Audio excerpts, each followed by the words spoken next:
Perkenalkan, nama saya Elfrieda Mancu, saya dari kelas 11D. Pada video kali ini saya akan menjelaskan materi PPN yaitu demokrasi liberal dan demokrasi terpimpin. Selamat menyaksikan. Oke, baik. Yang pertama yaitu demokrasi liberal pada tanggal 17 Agustus 1950 sampai 5 Juli 1959. Demokrasi liberal adalah sistem pemerintahan yang diterapkan di Indonesia setelah Konstitusi RI 1949 diubah menjadi Undang-Undang Dasar sementara pada tahun 1950. Sistem ini menekankan kebebasan individu dan sistem parlementer, di mana Perdana Menteri memegang kekuasaan eksekutif, sementara Presiden hanya sebagai kepala negara. Nah, ciri-ciri demokrasi liberal. Yang pertama, menganut sistem parlementer di mana presiden hanya sebagai simbol negara, sedangkan pemerintahan dipimpin oleh Perdana Menteri. Yang kedua, kebebasan politik sangat tinggi, dengan banyaknya partai politik yang bermunculan.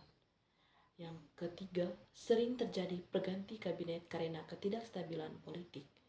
Yang keempat, konflik ideologi di antara partai politik seperti nasionalis Islam dan komunis. Nah, kelemahan demokrasi liberal. Pemerintahan tidak stabil karena sering terjadi perganti kabinet.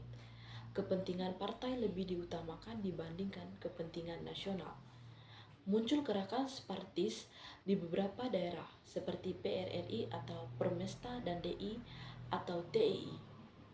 Tidak adanya program pembangunan ekonomi yang berkelanjutan. Nah, akhir dari demokrasi liberal. Ketidakstabilan politik dan kegagalan konstituante dalam menyusun UUD baru menyebabkan Presiden Soekarno mengeluarkan Dekret Presiden 5 Juli 1959 yang membubarkan konstituante dan kembali ke Undang-Undang 1945 mengakhiri era demokrasi liberal. Nah, jadi yang kedua yaitu demokrasi terpimpin pada tanggal 5 Juli 1959 sampai 1965.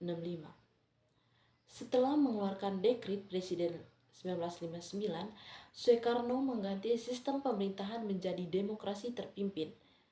Sistem ini memberikan kekuasaan yang lebih besar kepada presiden dan membatasi kebebasan politik. Nah, ciri-ciri demokrasi terpimpin.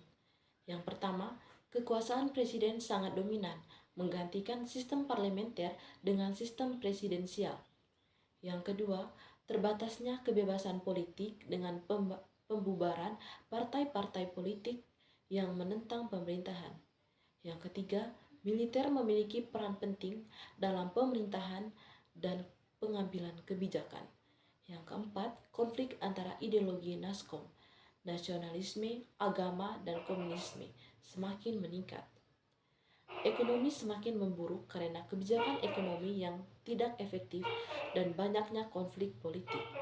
Nah, peristiwa penting dalam demokrasi terpimpin.